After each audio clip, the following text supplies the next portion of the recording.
You ready to continue down the rabbit hole? Hey, Candace. I want to start this video by saying that I'm not attacking you and that I genuinely care. If you saw part 5, you know we talked about Project Monarch and how Candace was the largest voice to have most recently discussed this topic. After that, a lot of you had some things to say, and I do appreciate it. It's not my intention to discredit Candace. My one and only intention is to present the truth. That's it. You can go and verify it for yourself. I'm not here to make claims.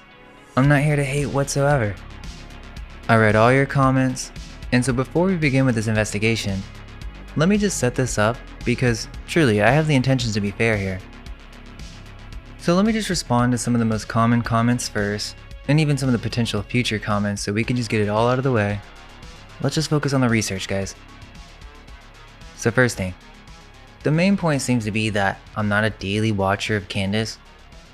Look, I've been watching Candace Owens since 2016. Before the Daily Wire, before Turning Point, before any of that political stuff that most people know her for, I was a huge fan before all that. See, the thing is when I found out about her, I wasn't really political at all. I was just an artist, but I lost close friends over the whole BLM ordeal. But during that whole era, Candace was the only voice of light. You remember her holding her phone and recording the whole thought stream in one go? That to me is the real Candace. And I remember even sending my friend these viral clips trying to wake them up. But yeah, I've been watching her from the beginning. So let's quickly go through the others. 1. The whole there's a method to her madness. She can only release so much info at a time. You just have to be patient. Well look, I disagree, and this video will explain why. 2. The whole book club stuff. Oh, she reveals more info in the book club. Okay, well, the truth is behind a paywall, what are you saying? 3. You're just hating, you're jealous. Absolutely not. Honestly, I'd rather do old world stuff. I'm doing this because I believe I have to. I'm the only one who can do this at this level. 4. I'm some plant that is attacking her. Well, if I tell you that I'm not, you won't believe me. So why don't you just watch the video and then debunk it? Let me just be very clear. It is my goal to not make any claims. I just want to show you what exists in the public and what's in the files. That's it. There really is no excuse. Any other comment is just laziness. Do the work and verify it for yourself. Now let's lock in. A lot of you were very specific in the comments. Her husband. So I looked into it. And what I found is not what I expected. The video is called The Bride of Farmer. If you've been watching Candace's series on Erica Kirk, The Bride of Charlie, you kinda get it. But let me just quote how she opened that series. She said, quote, "A young woman with absolutely zero professional qualifications has been inserted at the top of an organization that pulled in over $250 million, and the media is telling you that you have no right to know or to ask anything about her?" Then she said, quote, "The public simply wanting to ensure the person who is running that organization is, at a bare minimum, moderately honest about who she says she is. No, that inquiry makes you a monster." End quote. She asked all the right questions about Erica Kirk. Who is this woman? Who inserted her? Why can't we ask questions about her background? Well, I'm gonna ask the same ones about Candace. But before I can show you who she married, I need to show you who she was. Okay, so Candace Owens. Candace grew up in Stamford, Connecticut. She went to the University of Rhode Island to study journalism, but dropped out after her junior year. Never finished a degree. After that, she moved to New York, got an internship at Vogue, worked her way up to a private equity firm in Manhattan, and during all of this, there was zero political involvement, zero conservative commentary, nothing really. She was just working in fashion and finance in New York. Then in 2015, she started a company called Degree 180. It was a marketing agency with a blog, and on the blog, Candace Owens published anti-conservative, anti-Republican, and openly anti-Trump content. She wrote about the batshit crazy antics of the Republican Tea Party. So that's what she thought of Republicans. She wrote that conservatives would, quote, eventually die off peacefully in their sleep, we hope, and then we can get right on with the obvious social change that needs to happen immediately. So she was quite the activist. Now, I don't want to hold her to that, and again, I want to set the right tone here. We just need to look at the history. I'm not here to make judgments. People change, people grow, but it gets deeper than that. As late as 2016, publishing anti-Trump content, then praising Trump within 12 to 18 months. And now in 2025, she's back criticizing him over foreign policy. So what happened? In April 2016, Candace launched a Kickstarter for something called Social Autopsy. This is the hinge point of her entire career. Social Autopsy was a website designed to track online bullies by cataloging their real names next to screenshots of their offensive post. Think about what that actually is. It's a public doxing database. You submit a screenshot of someone being mean online, and it gets filed under their real name for anyone to search. She wanted $75,000. She raised about $4,000 before Kickstarter suspended the campaign for violating their terms of service. And the reaction was immediate. Everyone hated it. The privacy advocates, free speech people, left and right, all sides came at her. People started doxing Candace herself in retaliation, and Candace blamed the doxing on progressives. Specifically, she pointed at Zoe Quinn, a woman who had been attacked during Gamergate. Now, multiple outlets covered this at the same time: the Daily Beast, Vox, and the word they used was scant evidence. That's their assessment, not mine. And by blaming the left for attacking her, she was suddenly and instantly embraced by the Gamergate crowd. Anti-feminist, pro-Trump internet personalities, people like Milo Yiannopoulos, Mike Cernovich, and the emerging alt-right. So just to be clear about what just happened, a progressive woman tried to build a public doxing database, got attacked by her own side for it, blamed them for it, and overnight became a hero to the other side.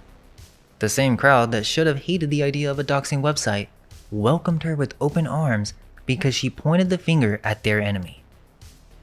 That seems like her origin story. And listen to Candace's own words about what happened next. I became a conservative overnight. I realized that liberals were actually the racist. Liberals were actually the trolls. She said that to Dave Rubin.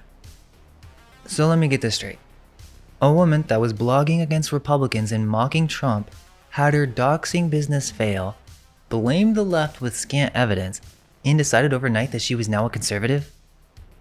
That was 2016. August 2017. Less than a year and a half later, she starts posting political videos on YouTube. September 2017. She launches a channel called Red Pill Black. Then she posted a vlog about the Charlottesville rally.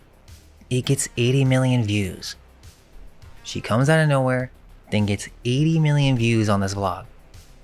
By the end of September, she's on Fox News with Jesse Waters. Zero political presence to 80 million views in Fox News in under 6 months. No experience, no established platform. Either that's the finest organic rise in political media history, or someone opened the doors. Now I don't know which, but let's look at what happened. November 2017. Charlie Kirk announces Candace Owens as communications director at Turning Point USA. So 14 months from failed doxing website to one of the most powerful conservative youth organizations in America. Who made that introduction? Nobody's ever answered that publicly. She launched Blexit. Kanye tweeted, "I love the way Candace Owens thinks." Every conservative stage, every Fox News panel. The machine was running at full speed. And then December 2018. She traveled to London with Charlie Kirk for the launch of Turning Point UK. And that's another event we all know. The one where she was attacked over the Austrian painter quote. Now I'm not going to repeat it because that's leftist stuff. You guys know what happened. multiple TPUSA campus chapters called for a resignation. She would leave TPUSA in May 2019. After that, she joins the Daily Wire in 2021.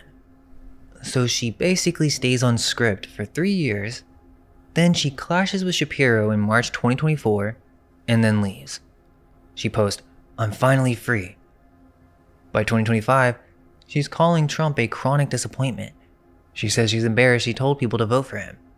Goes fully independent, launches her own show, starts her own Epstein series. That's the career arc. From anti-Trump blogger to conservative overnight, to TPUSA, to Daily Wire, to independent, to the biggest conspiracy theorist in the world. But rewind to that London trip in December 2018. Because while everyone was talking about the comments, something else happened. Candace sat down at a dinner table next to a man she never met before. His name was George Farmer. So apparently, here's what happened next. The Turning Point UK launch was held on December 11th, 2018 at the Royal Automobile Club on Pall Mall in London. The person who organized this event was a man named John Mappin. He's the heir to the Mappin & Webb jewelry fortune, one of the oldest luxury brands in England. And he's a reported Scientologist. He's also a known QAnon promoter. That's who put together the event where Candace met her future husband. Candace had actually been in London doing media all day. She was taping Russell Brand's podcast that same day and showed up late. And at a dinner organized by Paul Joseph Watson, the InfoWars contributor, she sat next to George Farmer. He was the chairman of Turning Point UK, the British version of Charlie Kirk's operation. He was the money guy. He was already installed before Candace and Kirk flew over. Candace later described it as love at first sight. December 12th, they have dinner alone. December 29th, George Farmer proposes to Candace Owens via FaceTime. 18 days after meeting her for the first time.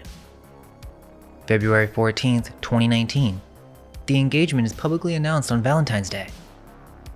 In May 2019, George runs as a Brexit Party candidate for European Parliament. He doesn't win, but it tells you where his political ambitions are.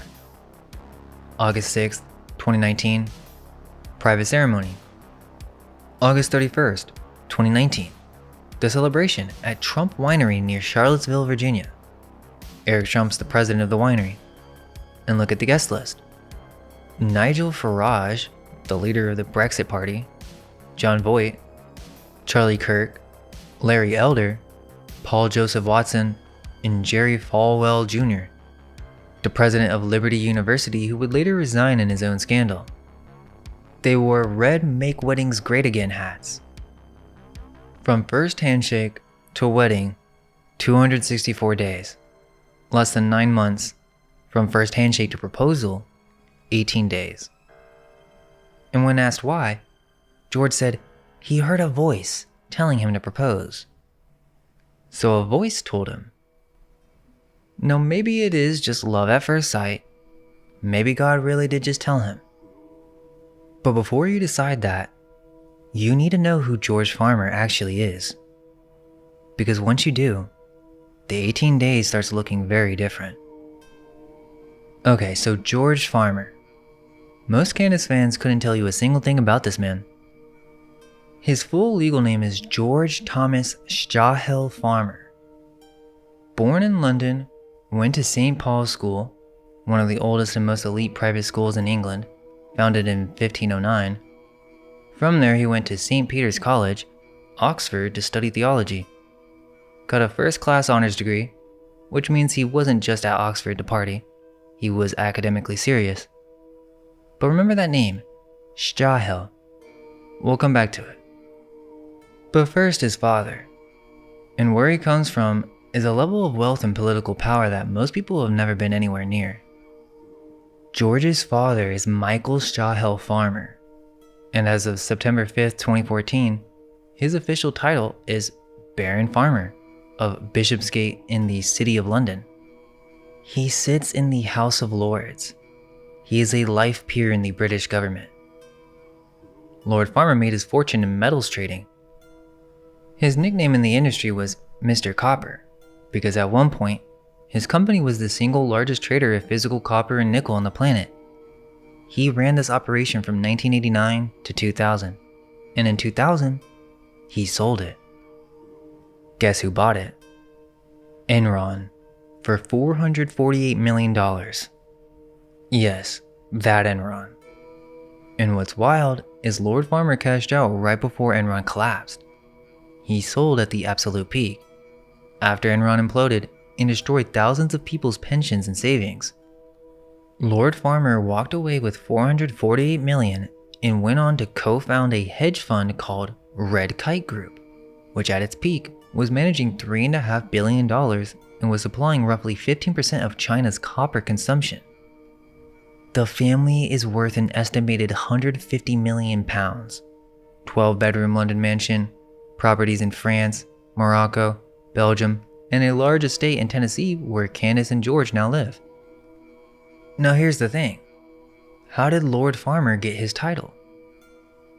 Lord Farmer is one of the largest individual donors in the history of the British Conservative Party. He donated over £6.4 million.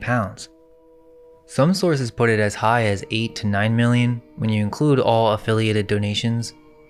He served as co-treasurer of the Conservative Party from 2011 to 2015.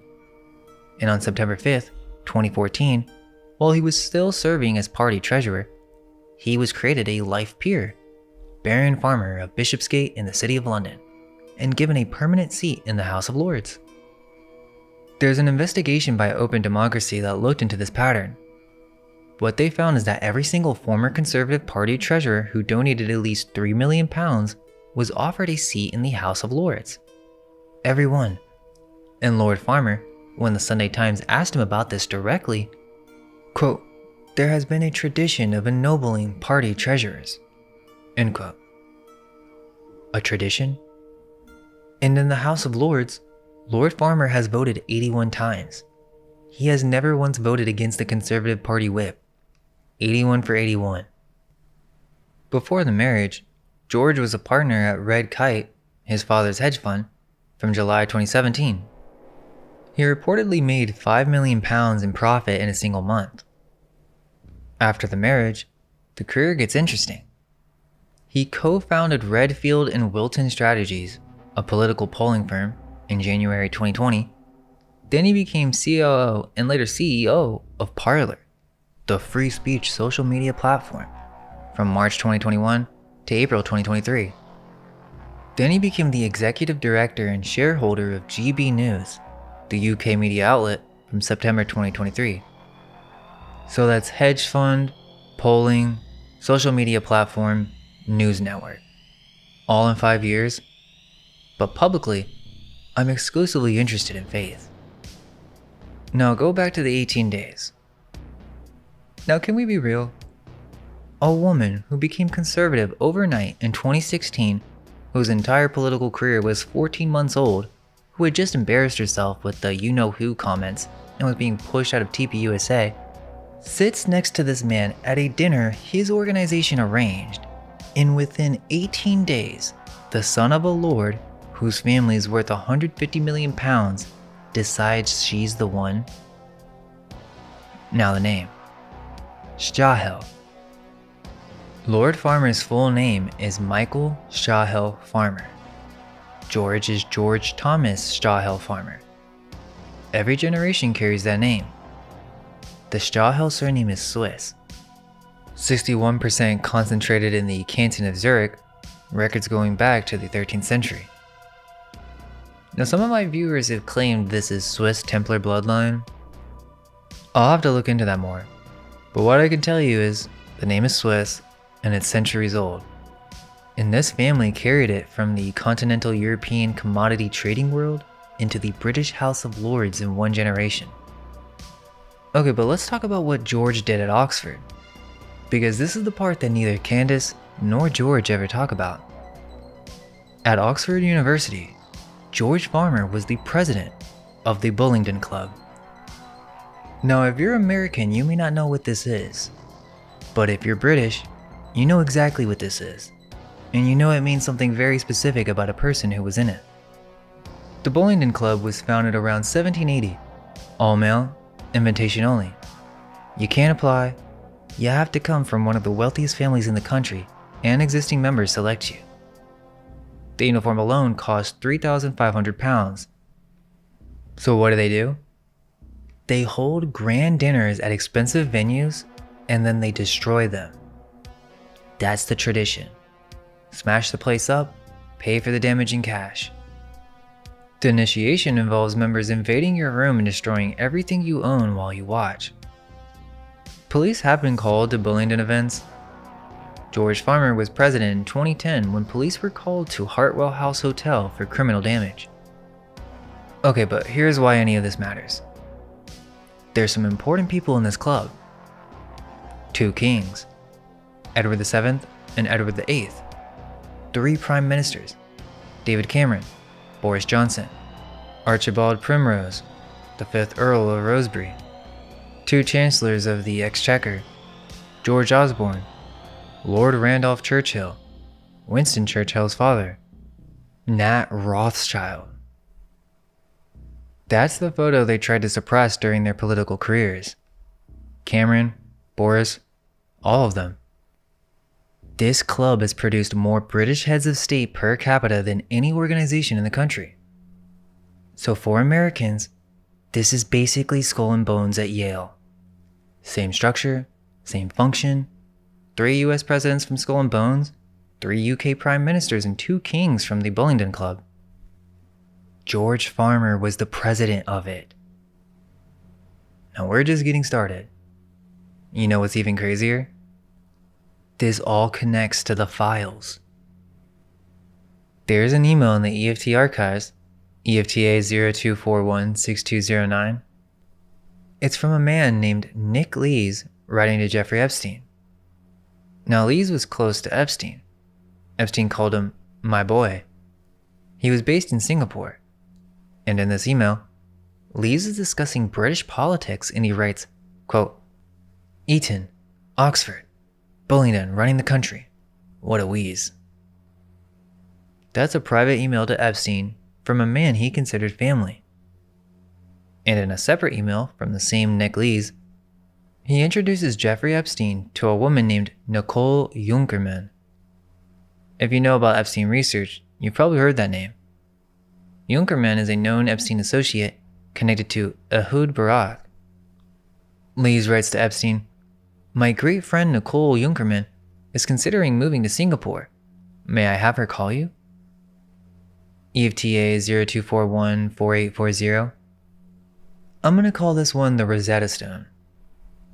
Prince Andrew writes to Epstein, quote, you should know that I was seeing David Rowland, my trusted money man who you should know from a long time ago. He saw Hugo Swire, the new Minister of State Northern Ireland, and Hugo asked him a very direct question about whether or not I was still seeing you. David Rowland, Conservative Party's largest donor and designated treasurer, forced to resign because the press called him a shady financer. Prince Andrew calls him my trusted money man, and Hugo Swire, a Foreign Office minister, is asking whether Andrew is still seeing Epstein. In the same email chain, Epstein writes to Andrew, I know you're seeing Jess Staley this morning. He's like family and can be trusted. Jess Staley, JP Morgan CEO, later Barclays CEO, like family. The documents show he visited Epstein's Island with his wife, flight numbers in EFTA 02025420. He sent his daughter's resume to Epstein. Epstein writes back to Andrew about Swire. I used to shoot with Hugo. His great friend, Nick Lees, is coming to see me next week. Shooting parties with a Foreign Office minister, and Nick Lees, who jokes about Bullingdon running the country, is the same Nick Lees Epstein then connects to Nicole Junkermann.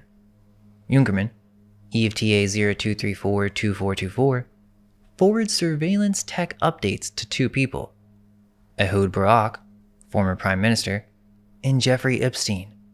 Same email, same time.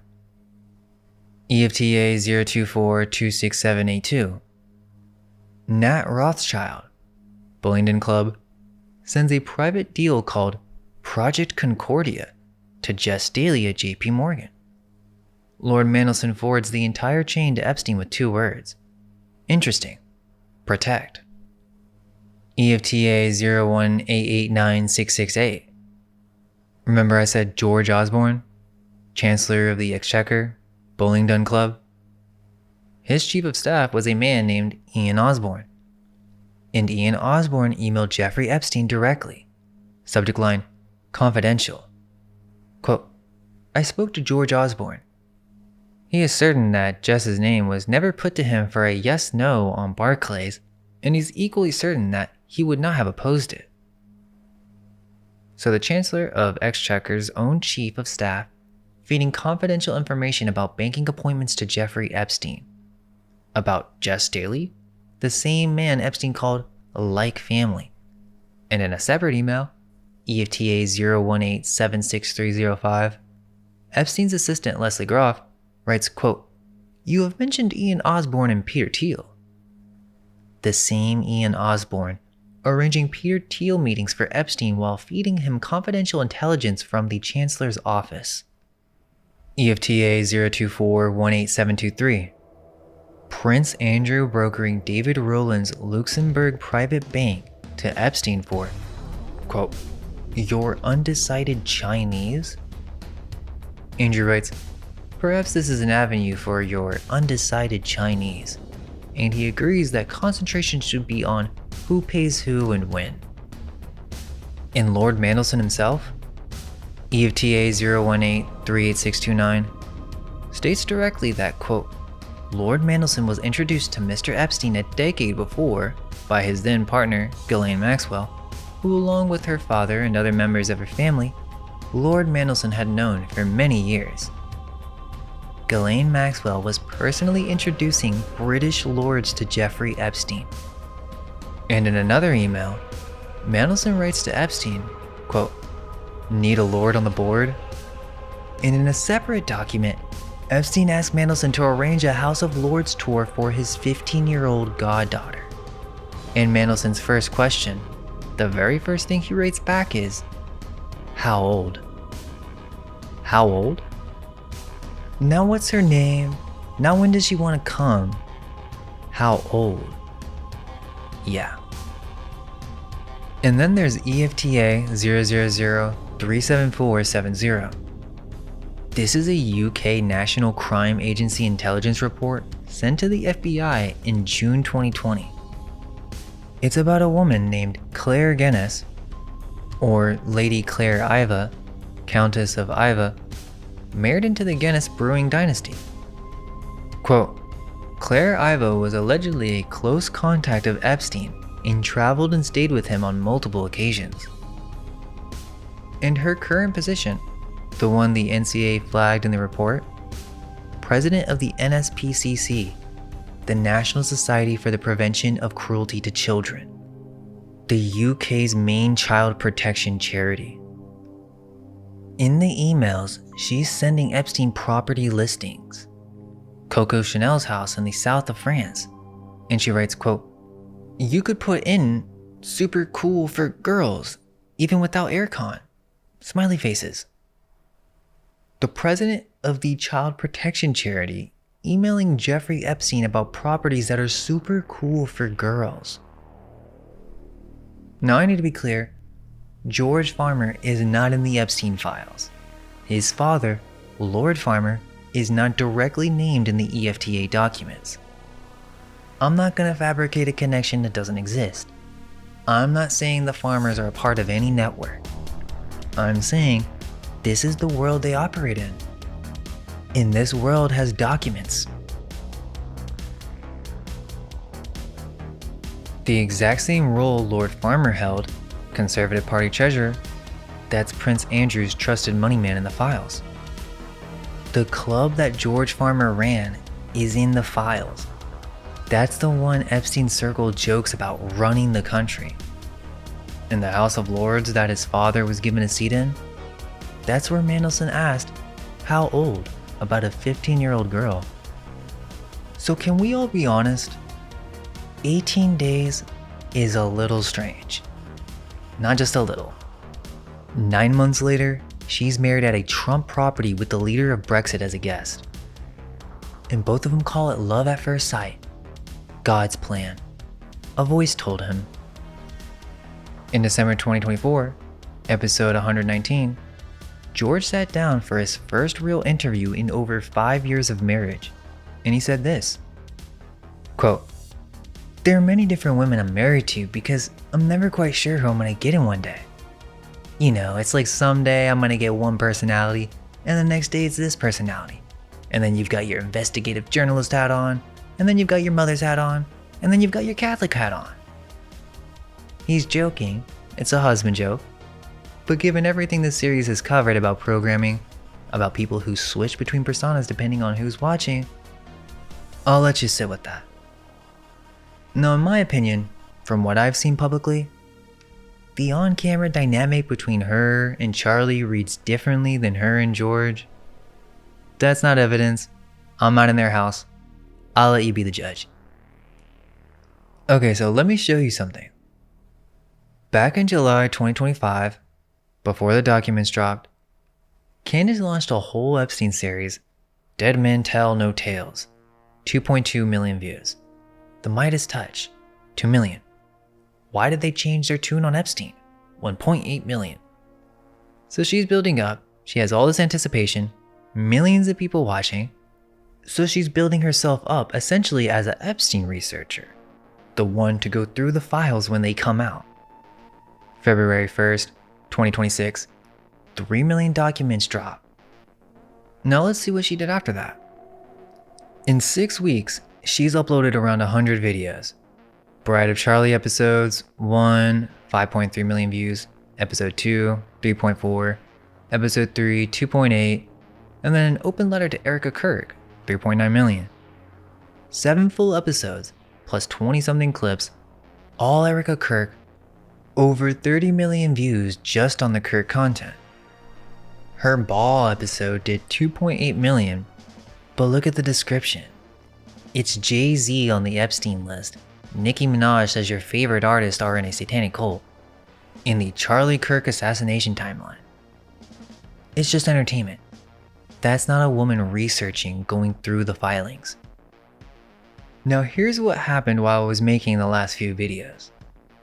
She launched Bride of Charlie to go after Erica Kirk. She accused a dead man's widow of being an intelligence plant. She suggested Erica has connections to Epstein through a modeling agency. TPA USA said Erica never worked there, and no verified evidence has been presented publicly. And the episode where she tried to make that connection, did Erica Kirk know Jeffrey Epstein? Dropped on March 11th, 2026. You know what else dropped on March 11th? Part 5 of this series. The same exact day. And then, within 48 hours of Part 5 going up, Candace posted about Project Monarch on X. She's mentioned MKUltra before in passing. She did an episode in 2022. But a specific post about Project Monarch within 48 hours of our Part 5? Talking about how the world will soon know. Now people may see this as good. However, look at the language she is using and the direction.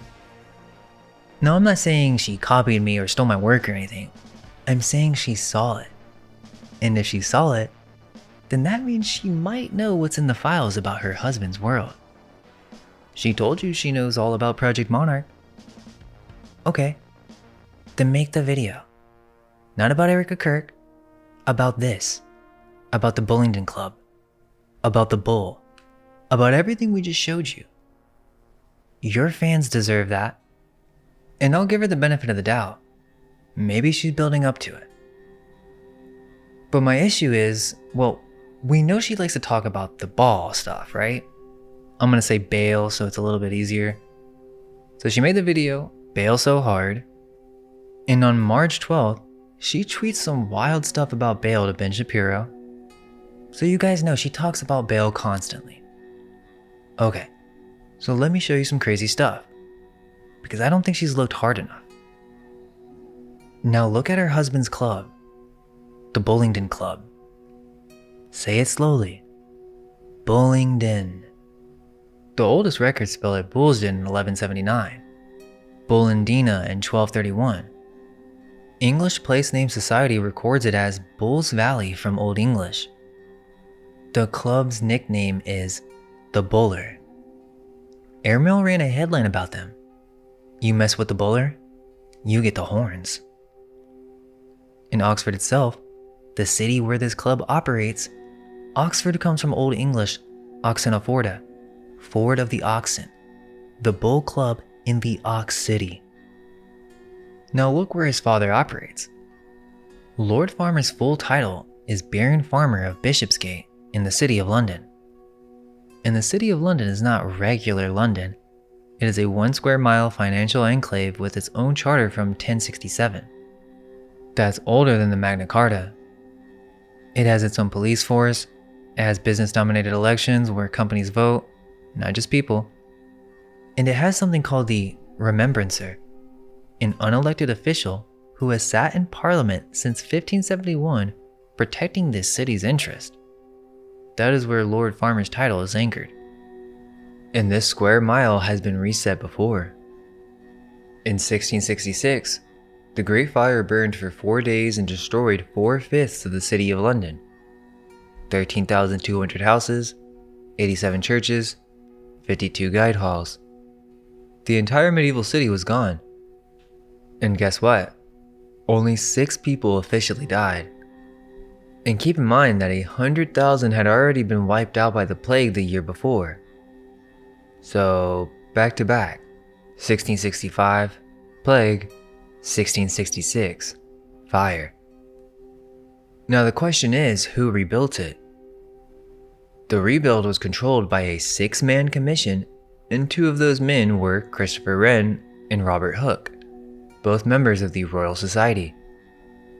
The Royal Society was founded in 1660, just 6 years before the fire, and it grew out of something called the Invisible College, which is a term from the Rosicrucian pamphlets.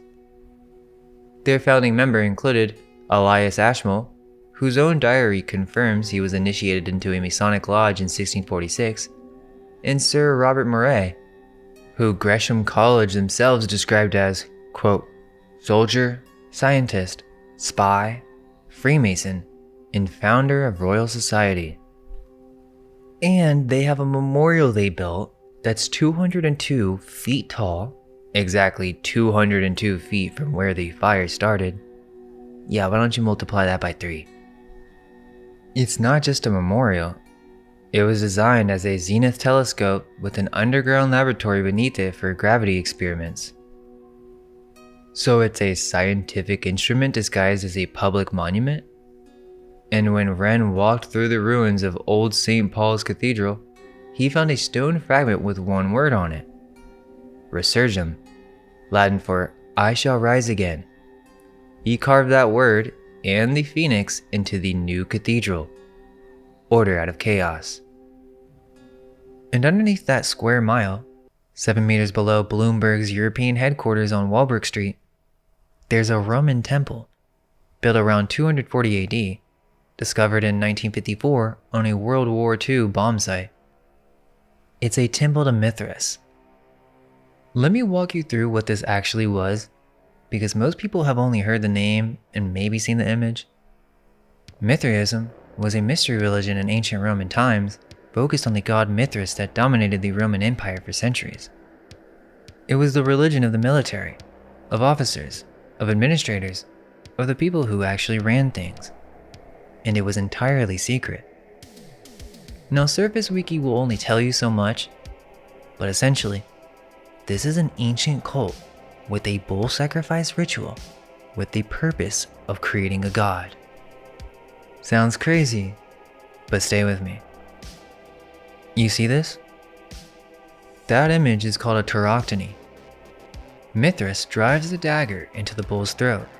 A scorpion is clamped onto the bull's private parts, attacking its generative power. A dog and a snake are drinking directly from the open wound, consuming the blood. A raven watches from above as the messenger. And from the body of the bull, from its spinal cord and blood, wheat and vine grow. Life from death, generation from sacrifice. Now the question is, why do we see the same Phrygian cap on Mithras that we see on the Magi in every Renaissance fresco? Why is that same cap worn by the French Masons and assigned to Libertas? Are we not supposed to notice this? Let's go deeper. Do you know what a taurobolium is? It's kind of hard to find if you don't know where to look. The fossa sanguinis, the pit. They dig a trench into the ground and cover it with a wooden platform with holes drilled through it. Then, the initiate goes down into the pit, a bull is led onto the platform above them, and sacrificed with a consecrated spear. And everything that comes out of that animal pours down through the perforations into the person below. The 4th century poet Prudentius, who saw this with his own eyes, describes what happens next. They emerge from the pit, renatus in aeternum, reborn for eternity, purified of all past actions, regarded as the equal of God, reborn. Remember part 4? Renovatio? At the soldier grade, they brand a cross into your forehead with a hot iron to mark you as property of the deity. 7 grades of initiation. Corax the Raven, through Pater the Father. Each one compartmentalized so you only knew the mysteries of your own level and below. Keep in mind this was not a fringe religion on the edges of the empire. This was the dominant faith of the Roman military and administrative class. The temples cluster along every militarized frontier: Hadrian's Wall, the Rhine, the Danube, North Africa. The people who actually ran the empire were in these underground temples around the sacrifice of a bull. And when the Catholic Church suppressed Mithraism in the 4th century, it didn't disappear. It changed form. The historian H.L. Haywood traced the transmission from Mithraism into Manichaeism, and then into the Paulicians, then into the medieval Cathars and Waldensians, underground movements that were hunted as heretics for centuries but never fully destroyed. Then the Knights Templar. 9 ranks, accusations of secret initiation rituals and idol worship so specific that mainstream historians still argue about whether they were fabricated or real. Let's remember that even Crowley claimed Baphomet, the idol the Templars were accused of worshipping, was derived from Father Mithras, Pater Mithras, the highest grade of the cult. And then, Freemasonry. Albert Pike, the most authoritative Masonic writer who ever lived, in Morals and Dogma, 1871, explicitly describes the Mithraic 7-grade ladder as a Masonic symbol. 7 altars consecrated to 7 planets. The candidate passing through 7 stages of initiation through fearful trials. He called Freemasonry the modern era of the ancient mysteries. That's the supreme commander of the Scottish Rite. Michael Tessarian maps this all out. Adonism, to Mithras, to Sol Invicti, to Christianity, to Templarism, to Freemasonry, to the British Empire. Same cult, different centuries, different clothes. Okay, so now let's talk about British intelligence. The structure of MI5 and MI6 is the Mithraic structure. Compartmentalized information, need to know clearance levels, graded hierarchy, oath-bound secrecy, recruitment by selection, not application, secular rank irrelevant inside the apparatus. And even the Nazis knew it.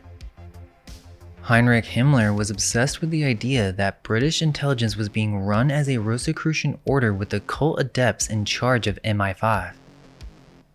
And was he wrong? John Dee, 1527 to 1608, Queen Elizabeth's court astronomer, alchemist, ceremonial magician, and spy, signed his intelligence letters to the Queen with the symbol 007. This is where Ian Fleming got it. Aleister Crowley, confirmed MI5 and MI6 asset, declassified US military intelligence files, says he was an employee of the British government on official business. Crowley is the one who said Baphomet comes from Pater Mithras. His disciple, Maxwell Knight, ran MI5's counter-subversion section B5B and is widely considered to be the model for M in the Bond novels. Knight brought the occult novelist Dennis Wheatley into Churchill's wartime deception planning. Fleming knew all of them, based Le Chiffre on Crowley's appearance, named his agent after Dee's signature, and devised a plan with Knight to use Crowley to interrogate captured Nazi Rudolf Hess by exploiting Hess's known obsession with the occult. This is documented in Richard Spence's Secret Agent 666. And then there's the bowling den. I would assume that Candace has heard of it. Now I don't know how much she knows, but I do remember seeing this clip, which is pretty crazy. It would seem Candace knows about Tartaria. I don't really know what's up and what's down, to be honest with you. I don't even believe in the moon landing. Tartaria. So, there you go. There's another one. There's something there. That's very funny. I would. Not kidding. Okay, but I already showed you who was in it. The kings, the prime ministers, the Rothschilds, and we went over the EFTA connections. But let's go a little deeper. So if you know what Tartaria is, then you'll understand. They destroy old world buildings. It's literally a destruction club, a vandalism club. I went through every documented Bullingdon incident on record that I could find, and in 1894, they smashed 468 windows in Peckwater Quad at Christ Church. That building is Grade 1 listed, one of the earliest examples of Palladian architecture in England, built in 1706 on a site that goes back to 1246. Grade 1 is the highest designation in the country. Only 2.5% of all protected buildings receive it. In 2005, they destroyed a pub called the White Hart in Fifield, Grade 2 star, built around 1442 as a charitable hospital for the poor. Princess Diana's nephew organized that dinner and he got fined £80. In 2010, they vandalized the Hartwell House, another Grade 1, a Jacobean mansion from 1570 where the exiled King of France signed the document accepting his crown. They started a fire inside the King's Arms, Oxford's oldest pub, licensed since 1607. They trashed the Tudor Room at Weston Manor, a 15th century manor built inside a 13th century moat. Every single venue on record is a historically protected building. They don't just smash up chain restaurants. It would seem they go after old world architecture. And the newspapers in 1894 described the morning after Peckwater Quad as looking like, quote, the explosion of a bomb. The initiation follows the exact pattern we just traced. Mithras, to the Templars, to Freemasonry, death, and rebirth. I already told you about the initiation, how they destroy your room while you watch. Why? And what does that even mean? Radek Sikorski, who went on to become the foreign minister of Poland, describes what happened to him. He said in the middle of the night, a dozen screaming figures burst into his room and demolished everything he owned. And then after everything was destroyed, Boris Johnson walked up, shook his hand, and said, "Congratulations, man. You've been chosen." So in a way, that's the rebirth. Think about it. What other logical explanation is there for doing this? It makes no sense. And the landlord of that pub they destroyed in 2005 said, each time I pulled one of them out of the melee, they apologized to me and were extremely polite, but then jumped right back in. It seems like some kind of ritual. So why are they doing rituals? Apparently members also swear a code of silence they call Omerta. Boris Johnson, when reminded of the club, reportedly whispers Omerta, Omerta under his breath. An insider who spoke to the Daily Beast called it, quote, institutionalized bad behavior where you're rewarded for getting drunk and doing as much damage as possible. Institutionalized? That's fraternal language. This is what you want to be connected with, Candace? And if so, why won't you talk about it in more detail? I do see that you're talking about Freemasons and rituals related to Charlie Kirk, but this is definitely all connected. Evelyn Waugh attended Oxford in the 1920s and watched the Bullingdon firsthand. He put them in his novel, Decline and Fall, as the Bullinger Club, and described their dinners as the sound of the English county families baying for broken glass. Tom Dryburgh, who was there at Oxford with Waugh, said his satire was, quote, a mild account of the night of any Bullingdon Club dinner in Christchurch. Such a profusion of glass I never saw until the height of the Blitz. He's talking about the German bombing of London in World War II. After 1894, the club was banned from meeting within 15 miles of Oxford. Yet they came back.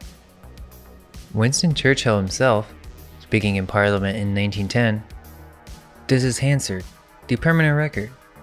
He said the sons of other classes may commit many of the same kind of offenses, and in boisterous and exuberant moments, whether at Oxford or anywhere else, may do things for which the working classes are committed to prison. Basically, we're the elite class and we can do what we want. If the working class does this, you go to prison. Also, did you know that there is a Masonic lodge at Oxford called Apollo University Lodge number 357? You can only join if you've matriculated at the university. 3 Bullingdon Club members were initiated into this one lodge. Prince Leopold, Queen Victoria's youngest son, Bullingdon member, initiated into Apollo Lodge in May 1874. Provincial Grand Master of Oxfordshire by age 22. The Masonic press was openly discussing making him Grand Master of all England before he died at 30 from hemophilia. His brother, Edward VII, Grand Master of England for 27 years, personally proposed him for membership. Roger Lumley, 11th Earl of Scarborough, in the 1925 Bullingdon Club photograph, initiated into the same Apollo Lodge on the 3rd of May 1923. Roger Lumley became the Grand Master of the United Grand Lodge of England, the highest Masonic office in the country, for 16 years, 1951 to 1967. He achieved what Leopold was being groomed for before he died: Bullingdon dinner jacket to Grand Master's regalia. And then Cecil Rhodes, Bullingdon member, initiated into Apollo Lodge in 1877. And on the same day he became a life member, the same day he sat down and wrote what he called his Confession of Faith. In it, he wrote, I become a member of the Masonic Order. I see the wealth and power they possess. Why should we not form a secret society with but one object? The furtherance of the British Empire. And then this. We should have its members placed at our universities and our schools and should watch the English youth passing through their hands. And he did it. The Society of the Elect in 1891, modeled on the Jesuits and Freemasonry, which became the Round Table Movement, which became the Rhodes Scholarship, which is still operating out of Oxford today. And it's not just the Bullingdon Club. There's a web. The Gridiron Club, founded 1884, the political networking arm.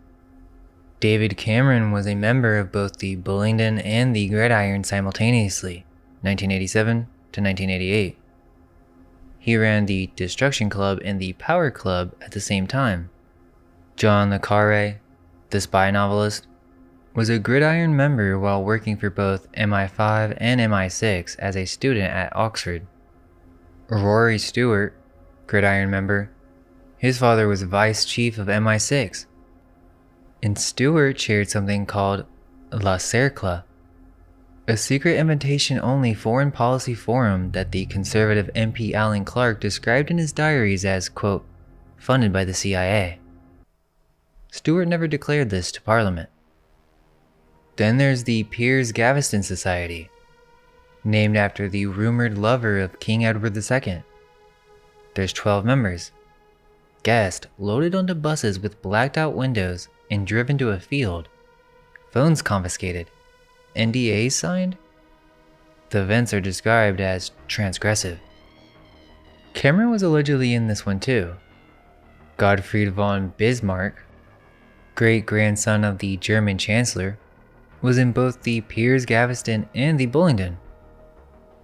And underneath all of these, the oldest one, The Phoenix Common Room at Brasenose College, founded 1782. Again, 12 members. Brown tailcoats. A silver phoenix figurine sits at the table as their 13th member. In the 1820s, Brasenose housed its own Hellfire Club chapter with satanic toast.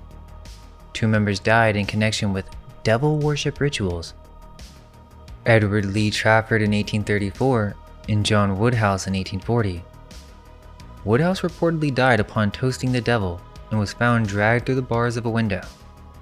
The satanic toasts were abolished after that. Now that Hellfire chapter at Brasenose wasn't the original.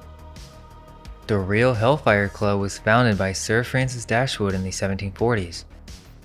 He called it the Order of the Friars of St. Francis of Wickham. They met at Medmenham Abbey on the Thames, a ruined Cistercian monastery that Dashwood rebuilt specifically for the order. And above the entrance he carved a phrase, "Do what thou wilt." Aleister Crowley used the exact same words as the central law of his religion Thelema 150 years later. It would seem Crowley inherited it from Dashwood, who took it from Rabelais, who wrote it as the motto of a fictional abbey in 1534. But apparently, Dashwood made it real. He built the abbey in stone. Interestingly, Candace talks about this. She calls them Frankists. Jacob Frank, 18th century, a sect whose central doctrine was redemption through sin. Cross every line, break every law, that's how you reach God. She calls it a satanic cult masquerading as something else. Same doctrine, same century. Dashwood carved "Do what thou wilt" above a door in England in the 1740s, and Frank was preaching redemption through sin in Poland in the 1750s.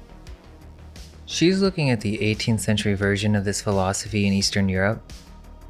The English version was meeting at a rebuilt abbey on the Thames.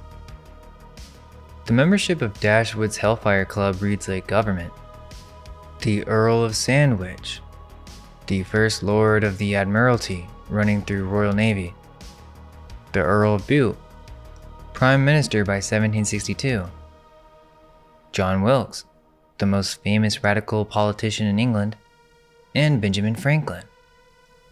Franklin visited Medmenham multiple times during his years in London. In 1998, during renovations of Franklin's London house at 36 Craven Street, workers found the remains of at least 10 people buried in the basement, 6 of them children. Underneath Dashwood's estate at West Wickham, the caves are still there. They're a quarter-mile deep into the chalk, opening into a series of chambers, the last one called the Inner Temple, and to reach it you cross an underground river they named the River Styx, the River of the Dead. You cross it, you enter the temple, you come back reborn. But think about it. Oxford, Oxenoforda, the ford of the oxen, the Ox City, and in the Ox City, a fraternal order that destroys Grade 1 listed Old World architecture as its initiation ritual, whose members swear omerta. 3 of them walked into the same Masonic lodge, and 2 of them became Grand Masters of English Freemasonry, and the 3rd built his own secret society and put it in his will. And keep in mind, the motto of the 33rd degree of Freemasonry, the highest degree, order out of chaos. And apparently, George Farmer was the president of this Bull Club. The son of Baron Farmer of Bishopsgate in the city of London, the square mile above the temple of the bull-slaying god, ran the Bull Club in the Ox City, and he proposed to Candace Owens in 18 days. Now there's one more layer, I promise I'm not reaching. There's a movement called British Israelism. It was huge in the 19th and early 20th century among the British elite, and it claims the British descend from the lost tribes. In England specifically, they identify as the tribe of Ephraim. and Ephraim's tribal symbol in Jewish tradition is the bull. Deuteronomy chapter 33, verse 17. His glory is like the firstling of his bullock. And Michael Tessarian, crazy how we've come full circle, calls British Israelism one of the cult of Aton's chief propaganda organs, a tool used to justify British imperial rule through biblical identity. Now, whether you believe that framework or not, the bull symbol runs through British elite culture. You can't unsee it once you see it. John Bull is the national personification of England. The bulldog is the national animal. Even the Vatican governs through papal bulls. Now look at this. The Rothschild coat of arms. A lion on the left, a unicorn on the right. Those are the same supporters on the royal coat of arms of the United Kingdom. Now in Jewish tribal tradition, the lion is the symbol of the tribe of Judah. The unicorn, okay, so listen, the unicorn in heraldry comes from the same verse I just read you.